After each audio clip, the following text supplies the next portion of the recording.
plus rapidement avec des points, j'espère. Mais le match de demain va nous donner des réponses mais je ne pense pas que ce sera un sort définitif, euh, qu'il soit négatif ou positif par rapport à la suite de la campagne. Sébastien, bonjour, juste ici. Clément Brossard d'RMC Sport. Est-ce qu'on est plus dans l'obligation de faire des résultats en Ligue des Champions quand on est à la tête de l'AS Monaco que l'Union Saint-Gilloise? Merci. Ça dépend comment vous voyez les choses. Je pense que l'AS Monaco est une grande institution, donc oui, avec une renommée européenne et un bel historique, donc forcément le niveau d'attente est différent. Après, il y a le contexte actuel, dans lequel on a déjà parlé énormément, qui peut faire balancer la balance par rapport aux attentes, mais pour moi, la pression est la même que je sois à l'Union ou ici. Le principal, c'est de faire du mieux sur le terrain. Et voilà, à l'Union, on défendait un statut de champion dans une première expérience en Champions League. Donc forcément, il y a une marge plus souple par rapport aux résultats. Mais pour moi, ça ne change pas par rapport à la manière à laquelle j'aborde les matchs.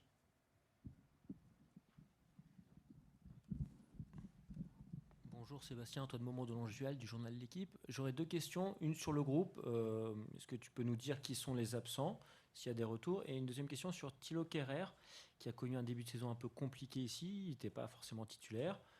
Là, il le redevient. Avec ton schéma de jeu, on peut penser qu'il va jouer un peu plus. Qu'est-ce que tu lui as dit? Est-ce que tu lui fixes quels objectifs tu lui fixes individuellement et quel joueur tu trouves qu'il est et qu'est-ce qu'il peut t'apporter? Alors par rapport au bilan du noyau actuel, on a Christian qui a repris les entraînements. On a Paul qui a repris en partiel. Donc ça c'est au niveau des bonnes nouvelles. On n'a pas de blessures supplémentaires, heureusement. Et voilà, la liste européenne, on la connaît. Donc, mis à part ça, y a rien qui change. Par rapport à Thilo, je dois vous avouer que j'ai pas trop focalisé sur son début de saison parce que, comme je dis, je tourne mon aventure ici avec une page blanche où j'ai envie de me faire mon avis sur chaque joueur par rapport à ce que je vois à l'entraînement et par rapport à ce que je demande, qui est grandement différent de ce qui était peut-être demandé par le passé. Et je trouve que Thilo a fait un bon premier match. Donc tout n'était pas parfait, mais que ce soit lui ou un autre, c'était pareil. Mais je trouve par rapport à ce qu'on a demandé, par rapport à son implication en tant que leader et de pousser des jeunes joueurs comme Magnès, il l'a bien fait. Donc je pense qu'il a fait une première prestation sous mes ordres assez positive. Je continue, bonjour coach, Bonjour. Christophe Roux pour Nice Matin. Je continue sur le sujet qui concerne Thilo. Il est polyglotte, il a de l'expérience, il peut vraiment être un vrai relais dans ce groupe et pour vous qui arrivez au club. Vous l'espérez aussi comme un soutien pour vous par voilà, son expérience, son côté polyglotte. Il peut vraiment vous apporter? Vous l'attendez là? Il peut apporter beaucoup de choses, hein. Moi, je pense que je peux lui apporter aussi beaucoup de choses. Comme je dis, pour moi, il y a trois différents leaders. Il y a le leader vocal, il y a le leader technique et il y a le leader social. Si tu as déjà un de ces atouts, pour moi, tu peux faire partie du groupe de capitaine. Je pense qu'un garçon comme Magnès, à l'avenir, peut être un leader technique et, euh, et vocal, je l'espère. Euh, donc voilà, Thilo a des aptitudes et maintenant on parle beaucoup de qu'est-ce qu'il peut m'apporter, mais là, inconsciemment, ça lui montre un certain poids sur les épaules, qui est normal de par son expérience et aux attentes. Mais avoir plusieurs leaders, c'est aussi se partager les responsabilités. Et pour le moment, oui, il est un des rares du groupe actuel à être sur le terrain. Donc oui, il y a un peu d'attente. Mais comme je dis, il a été un bon relais par rapport au coach sur le terrain à Angers, dans le vestiaire. Et j'attends avec impatience le retour des autres leaders. Et ça laisse l'opportunité à d'autres de prendre de la place pour aussi préparer l'avenir. Parce qu'on a des jeunes joueurs, des jeunes gamins qui doivent maintenant progresser dans leur carrière et ça fait partie aussi du leadership. Il est leader dans quel domaine, coach? Vous avez dit, voilà, c'est ou technique, ou social, ou vocal. Vous le situez où sur ces 3 points qui vous sont chers? Moi, je pense qu'il peut, au niveau vocal, le faire, mais le vocal dépend souvent de la confiance. On voit souvent le joueur qui coach beaucoup quand il est bien dans son match. Et quand on est un petit peu moins bien, on se cache. Les vrais leaders, que ce soit dans des bons ou des moins bons moments, est toujours là pour guider ses coéquipiers. Thilo l'a fait pendant tout le match. Donc voilà, mon niveau leader technique, quand je dis technique, c'est pas seulement un joueur qui peut dribbler dans un petit espace et faire une passe D, c'est aussi un leader technique par rapport à sa position. Donc un leader technique défensif, c'est aussi ça. Le but qu'on marque à Angers part d'un bon pressing qui est orchestré par Magnès, qui est suivi par Crépin, mais qui est surtout euh, bien ajusté par Thilo dans son marquage individuel vers l'avant et récupération de balles. Donc ça, pour moi, c'est aussi une sorte de leadership technique par rapport aux aptitudes sur le terrain. Hi, Sebastian. One in English, if you don't mind. Yes. In England, there would have been a lot of excitement if Paul Pogba was fit to play this match. He's obviously not. But how excited are you to work with him when he is back fit, and how important can he be this season for you? Yes, I think that the process for Paul is a process to make everything step by step.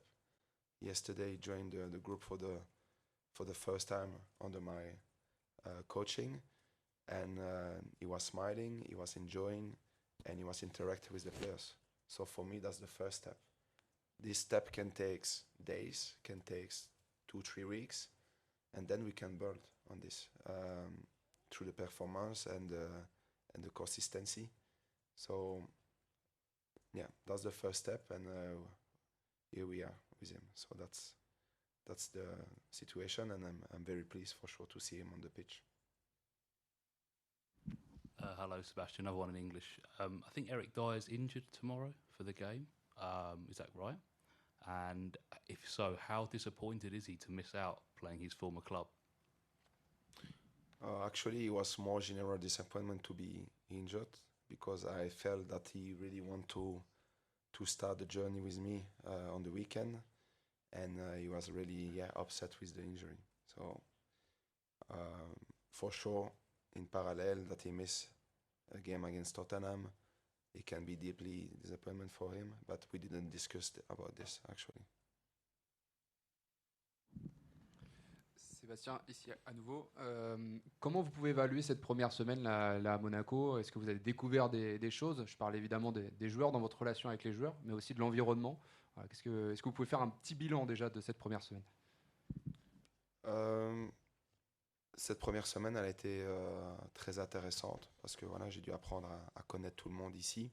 Énormément de meetings, énormément de préparation d'entraînement pour faire entrer le processus et peut-être les principes de jeu un peu différents le plus rapidement possible. Alors, moi, je suis très satisfait de cette première semaine parce que j'ai pu me connecter au groupe qui a été très réceptif. Au match Angers, même si d'une manière externe, peut-être qu'on n'a pas vu beaucoup de changements, mais moi, j'ai déjà vu beaucoup de très bonnes choses sur le très laps de temps qu'on a travaillé. Donc ça, c'est très positif. Et ça, c'est moi vis-à-vis du club, mais aussi le club vis-à-vis de moi a été directement très ouvert, très solidaire pour tout mettre en place rapidement. Et voilà, j'ai un bon sentiment. Donc, ouais, je suis très heureux de cette première semaine.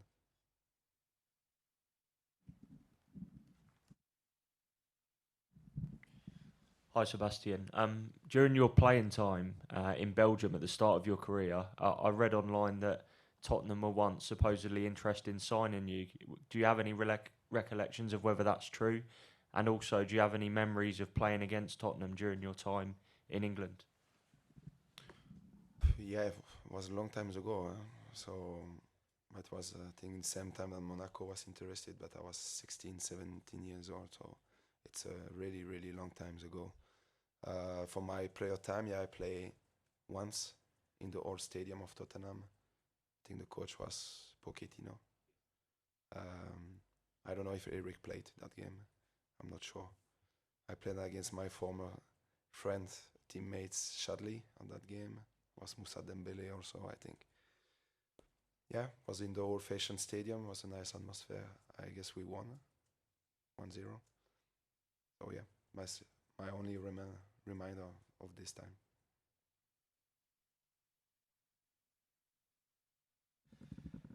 Justement, on a vu contre Angers que vous voulez vite mettre en place votre système, vos principes de jeu. Qu'est-ce qui est le plus important dans ce début de carrière ici à Monaco? C'est de mettre en place ces choses-là ou c'est les résultats? Bien sûr, les deux, c'est bien, mais c'est quoi le plus important? Et peut-être pour Magnus, une question aussi. Comment est-ce que vous avez vécu cette première semaine sur votre nouvelle coach? Merci. Commence. Ouais. Premièrement, il faut s'attaquer à la base. Donc, il y a un gros travail physique à faire si on veut aller dans l'intensité et le style de jeu que j'aime prôner. Donc ça, c'est les fondations. Le physique amène le mental. Ça, j'y crois fortement. Si on amène le mental, on amène la confiance. Parce que le style de jeu que j'aime est basé aussi sur du courage au ballon, mais aussi du courage dans le duel. Pour ça, il faut aussi profiler les mentalités. On ne peut pas y arriver sans avoir conscience que le travail quotidien est la base pour avoir des performances le week-end. Donc ça, c'est mes principes de jeu de base. Ensuite, c'est de mettre un système de jeu où l'individuel rayonne grâce au collectif et inversement que le système ne soit pas dépendant que de l'individuel. Donc ça, c'est sur le long terme. Pour la question, bonjour déjà. Et par rapport à la question, la semaine s'est bien passée. On est tous revenus de sélection aussi par rapport à la trêve. Et au niveau global et en discutant aussi avec le groupe, on a tout de suite senti l'impact du coach. C'est quelqu'un de très positif et je pense que ça va aussi beaucoup nous aider.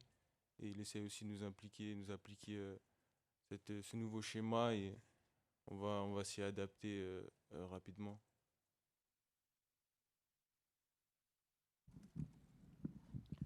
Sébastien, une petite question sur Ansu Fati. On l'a vu sortir à Angers, pas très content de sortir. Je voudrais savoir comment toi tu as pris sa réaction. Est-ce que tu en as parlé avec lui? Qu'est-ce que tu lui as dit? Je lui ai dit après le match. Lui a réagi de la bonne manière. Donc voilà, qu'un joueur soit déçu de sortir, c'est normal. Et quand un joueur est remplacé, il y a toujours une réflexion derrière, que ce soit médical, que ce soit tactique. Voilà, je pense que au-delà de la réaction qui est maladroite,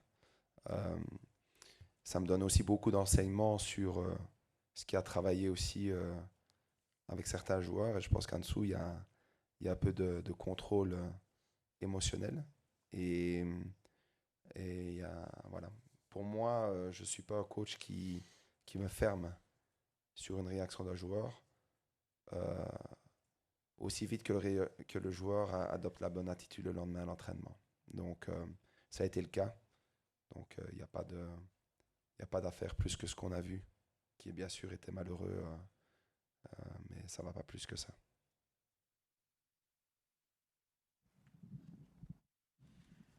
Bonjour Marnès, une question pour toi aussi sur Thilo. On le disait en début de saison, il avait moins de temps de jeu. Est-ce que tu l'as trouvé aussi influent avec notamment les jeunes dans le vestiaire pour vous guider, pour vous accompagner? Alors tu l'es un petit peu moins, toi jeune, il y a vraiment encore des plus jeunes qui arrivent un peu de l'équipe élite et du centre de formation, qui ont moins d'expérience que toi. Mais voilà, est-ce que tu l'as senti conserver son leadership et toujours être aussi présent auprès de vous? Oui, Thilo, c'est quelqu'un aussi que je connais depuis un bon moment. C'est quelqu'un qui aide au quotidien, qui aussi te pousse vers le haut, que ce soit moi, les plus anciens, mais aussi les jeunes. Je pense qu'il les aide aussi au quotidien. fois, il y a des moments pas faciles et c'est quelqu'un qui fait partie de cette catégorie-là de joueurs qui te pousse aussi vers le haut, que ce soit à l'entraînement ou en match. Et je pense que c'est quelque chose d'important pour nous.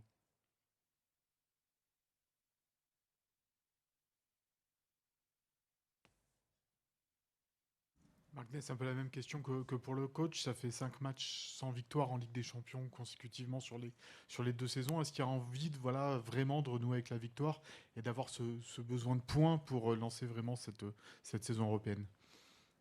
Oui, bien sûr. Voilà, demain, ce sera aussi à domicile. Je sais qu'on aime bien aussi jouer à domicile avec nos supporters. Et oui, ça va être un match important. On sait qu'on a les capacités pour faire quelque chose et il va falloir se donner les moyens et essayer de pourquoi pas prendre la victoire demain.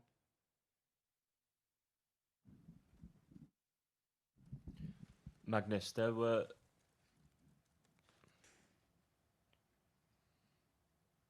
good. Yeah.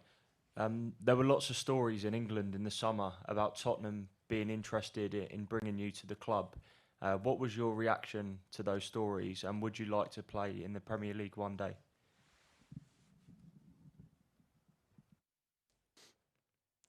Oui, c'est toujours flatteur d'avoir ce genre de nouvelles ou d'infos.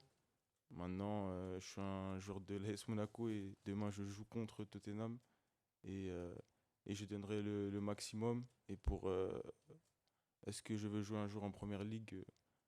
Pourquoi pas, on verra dans l'avenir. Le plus important pour moi, c'est le match de demain.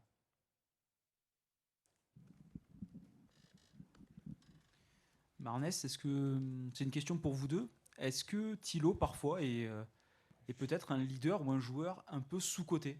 Il a parfois été aussi l'objet de critiques ici depuis qu'il est à Monaco. Forcément, dans une saison, il y a des hauts débats. Est-ce qu'il est un petit peu sous-coté en termes de joueur et de leader? Merci. Sous-côté peut-être. Je pense que c'est quelqu'un qui fait aussi de belles choses globalement, qui apporte aussi à ce club comme l'AS Monaco, qui a, de par son expérience aussi, est capable d'être performant aussi au niveau européen et qui a cette régularité aussi dans la performance qu'on remarque peut-être pas, mais voilà, je pense qu'au quotidien, c'est quelqu'un de bien en dehors du foot et aussi sur le terrain et qui évolue encore. Moi, je ne sous-cote aucun de mes joueurs, donc voilà, ça c'est de mon point de vue de coach. Après, de l'extérieur, je n'ai pas assez d'avis global pour répondre à la question, mais je peux m'imaginer que les joueurs souvent sous-cotés avec de grandes qualités sont des joueurs qui ne font pas de vagues et qui sont assez discrets.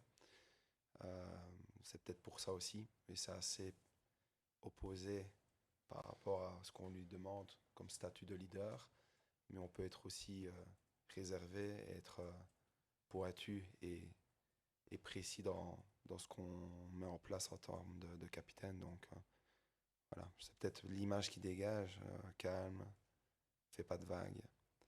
Donc c'est peut-être pour ça. Mais je n'ai pas d'avis plus global que ça.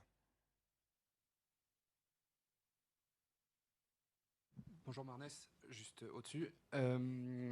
Une question aussi, alors c'est jamais évident quand tu es à côté de ton coach, mais quelle différence tu as pu voir entre Adi et Sébastien sur les premières semaines? Est-ce que tu as vu un radical changement dans la manière d'entraîner, dans la manière d'être avec vous aussi au sein du groupe? Merci. Je pense que je pourrais répondre à cette question un peu plus tard, mais comme j'ai dit, ce que j'ai vu déjà du coach, c'est que voilà, il a des principes et un style de jeu assez clair, avec des valeurs aussi.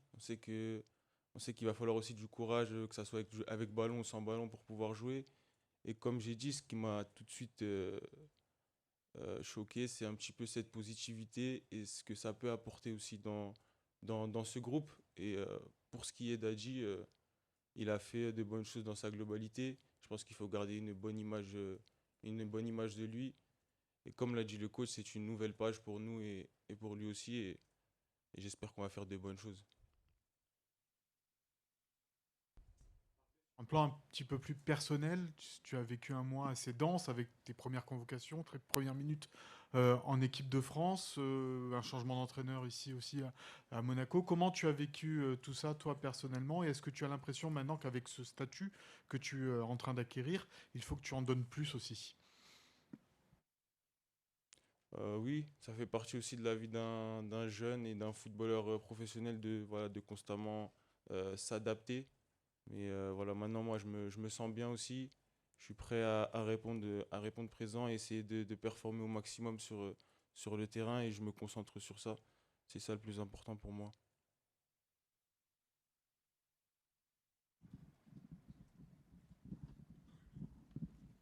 Bonjour coach Stéphane Renaud pour Monaco Tribune. Vous n'êtes là que depuis quelques jours, mais depuis le début de la saison, Monaco encaisse toujours au moins un but par match. Est-ce que vous avez pu cerner les problèmes à l'entraînement qui vous permettraient de résoudre un petit peu cette problématique? Merci. C'est une très bonne question parce qu'il y a plusieurs facteurs.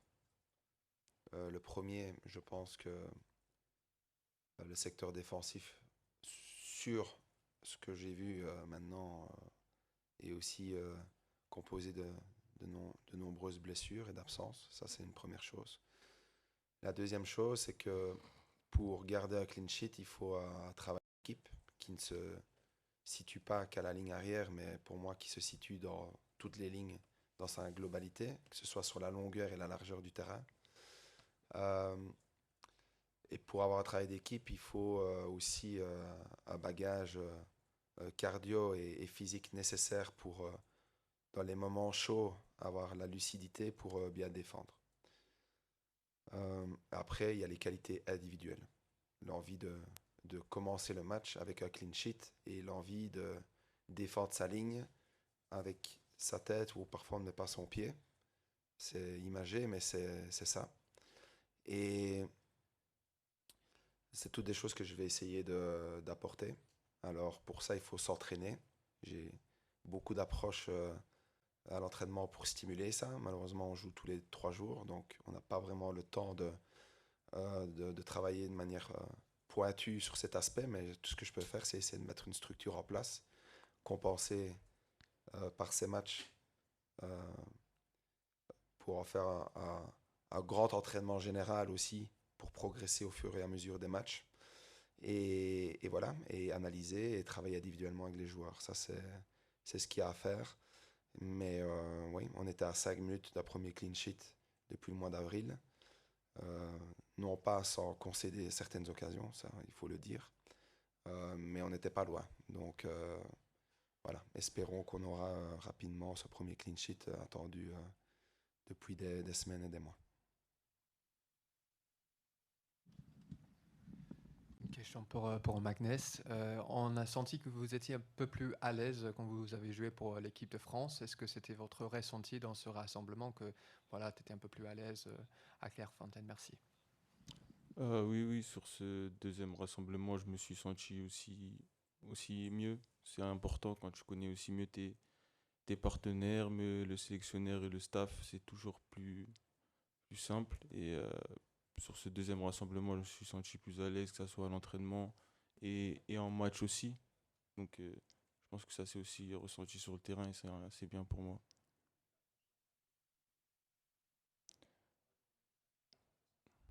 Bon, pas lié, je sais pas, mais non, j'essaie de donner toujours le maximum en sélection nationale. C'est aussi important pour moi. Et comme je viens de le dire, je me suis senti beaucoup mieux sur ce deuxième rassemblement et beaucoup plus à l'aise.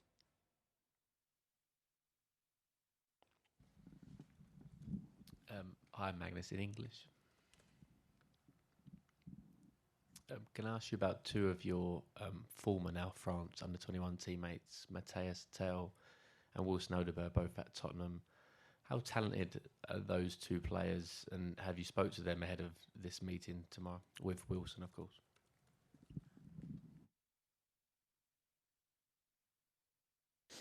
Non, j'ai pas parlé avec eux maintenant. Oui, c'est deux jeunes qui ont beaucoup de talent et de qualité technique et rapide.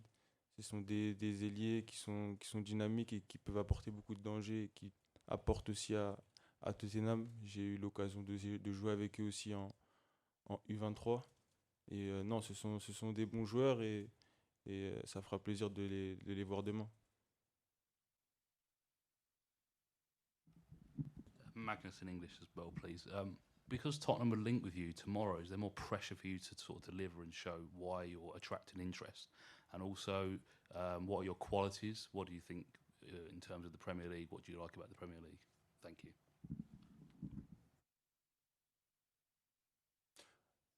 J'avais un petit peu répondu à cette question. Non, moi, je me concentre sur ma performance et sur la performance globale et collective de l'équipe. Pour moi, l'important, c'est d'essayer d'en remporter ce match et je ne me concentre pas sur ce genre de choses. On va faire les dernières questions, merci. Une question pour toi, Marnès. Le coach l'a dit la semaine dernière en conférence de presse, il attend, quand il y a des cadres qui sont un petit peu blessés ou qui ne sont pas là, que des joueurs comme toi ou en dessous prenaient un petit peu aussi les commandes, prennent le manche un peu pour l'équipe. Je pense par exemple à des moments où c'est un peu difficile, où tu peux peut-être aller aider l'équipe avec un but, une passe, prendre un peu plus la parole aussi. On sait que tu es réservé, mais est-ce qu'elle est là, ta marge de progression? Quand parfois l'équipe est en difficulté, être capable de mettre le petit but ou de prendre la parole pour vraiment amener l'équipe à aller chercher la victoire et éviter une défaite ou un nul. Est-ce qu'elle est là peut-être ta marge de progression? Parler plus et être plus décisif dans des moments chauds. Oui, je pense que c'est un point où je peux évoluer dans aussi la parole. Je peux beaucoup progresser dans ce domaine et j'en suis conscient et je travaille au quotidien pour ça car je sais que c'est important pour un joueur de haut niveau de pouvoir aussi aider sur le terrain mais aussi par la parole ça peut apporter aussi à l'équipe et c'est sur ce genre de choses que j'évolue et j'essaie d'évoluer encore.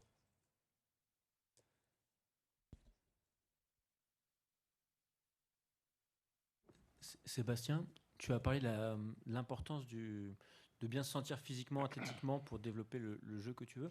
Est-ce que tu peux nous dire un petit peu, vu l'enchaînement des matchs et vu le fait que tu arrives dans un club où il y a une cellule performance qui est en place, comment tu peux arriver à changer les choses à court terme ou à moyen terme et dans quel état physique tu as trouvé ce groupe? Est-ce que c'est le mental qui fait que physiquement peut-être il n'est pas à la hauteur de tes attentes ou voilà, est-ce que tu peux nous parler un petit peu de ça, s'il te plaît? Je pense que la seule manière de gagner du temps, c'est de mettre une certaine intensité de travail. Une intensité mentale dans les meetings, dans directement la première approche à l'entraînement, que les joueurs soient directement focus. Après, l'intensité physique, on ne va pas refaire une préparation, ça c'est impossible. C'est pour ça que je prends de manière imagère que les matchs qu'on joue doivent continuer ce processus. Et puis, comme je l'ai dit après Angers, les lendemains de match, les entraînements pour les joueurs réservistes sont un match avec moi. Donc, il y a une intensité très haute.